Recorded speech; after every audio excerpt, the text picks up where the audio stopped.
बघू शकता हे येल्लो मोजॅक आहे। आज सोयाबीन मध्ये फिरत असताना काही ठिकाणी रोगग्रस्त झाडं दिसली, त्यामुळे लगेच लागलीच त्याला उपटून घेतले आणि वावराच्या बाहेर टाकून याचा नायनाट करून टाकायचा।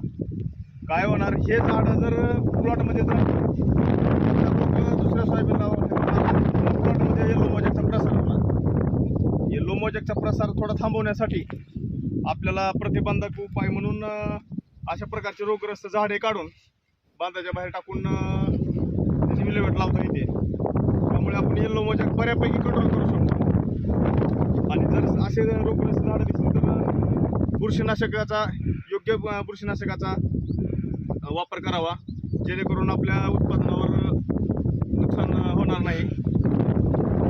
तुम्हाला व्हिडिओ कसा वाटला कळवा। धन्यवाद।